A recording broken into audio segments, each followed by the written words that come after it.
आज काकांचा 81वा वाढदिवस या निमित्त काकांना खूप साऱ्या शुभेच्छा। कारण आज जे आम्ही इथं आहोत ते फक्त त्यांच्यामुळं आणि आईमुळं।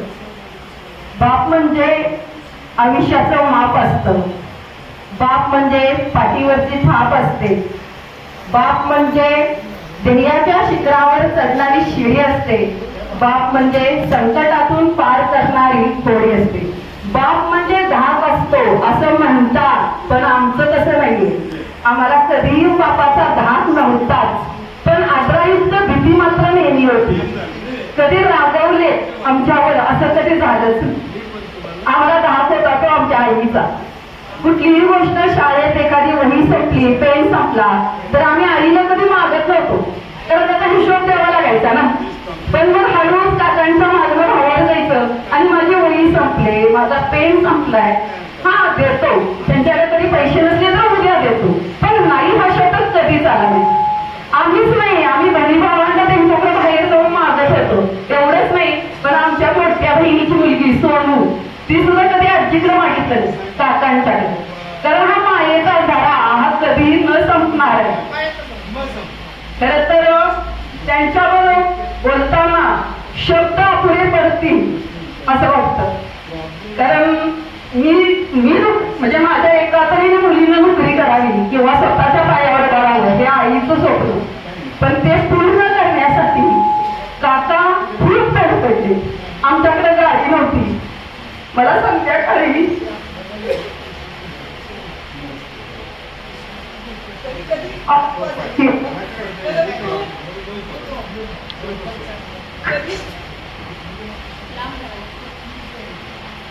कधीच काकांनी म्हणजे आईची गडबड असायची का तिला कधी कधी आईची गडबड असायची, तिची जी काळजी ती का काळजी करायची माझी इतकी ते आत्ता कळतं। खरं तर आपण जेव्हा स्वतः आई होतो किंवा वडील होतो तेव्हा मुलांच्या बद्दलची काळजी मी तेव्हा तिला म्हणायची की मला वेळ झालाय, कशाला तू एवढी काळजी करते, परंतु आज कळतंय की का ती काळजी करायची।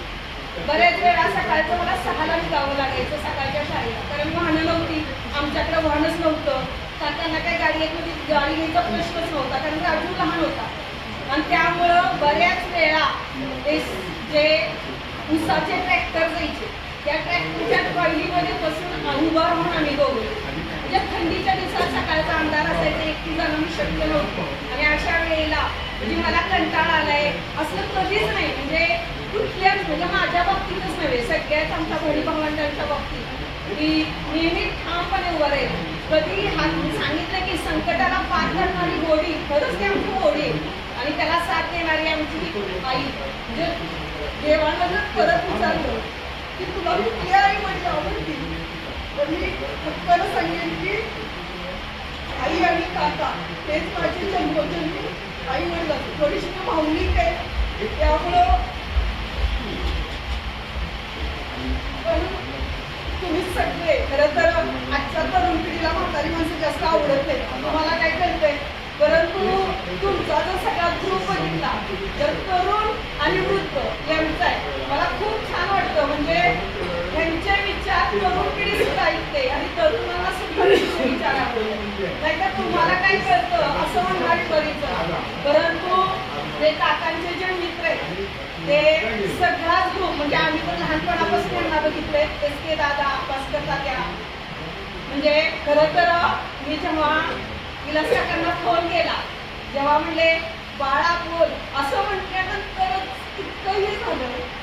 म्हणजे मोहिनी दादांना सुद्धा फोन केला, त्यांना पण खूप येण्याची इच्छा होती, म्हणजे मी येणारच असं होतं, परंतु त्यांना चालता येत नाही किंवा त्यांची तब्येत बरी नाही। ते माझा म्हणजे फोन त्यांना असं वाटलं कट झाला, पण माझा फोन चालू होता आणि तिकडून पण चालू होता, तर त्यांचं संभाषण चाललं होतं। म्हणजे आमच्या मुलीनं कार्यक्रम घेतलाय, त्याचा वाढदिवस आहे, मग मला गेलं पाहिजे, म्हणजे हे प्रेम। जसं माझ्या मुलीनं सांगितलं की आता व्हॉट्सअपवर 100,000 येतात शुभेच्छा, पण खरी मनापासून मिळणारी शुभेच्छा ही हे मित्र महत्वाचे। आणि खरंच तुम्ही सगळेजण इथं आलात, काकांच्या वाढदिवसाला आमच्या विनंतीला मान देऊन तुम्ही सगळे इथं आलात, त्याबद्दल खरंच तुमचं मनस्वी आभार। मी खरंच मनापासून इतकं जेवढं आभार मानेन तेवढं कमी, कारण काकांचा हा मित्र ठेवाय हा खूप अमोल मोजलं जातं. लग्नाला तुम्हाला आहेर किती आला हे बघितलं जात नाही, माणसं किती आली होती तेवढं ते मोठं लग्न. आणि मला वाटतंय काकांचं हे जे कमवलंय खूप मोठं आहे.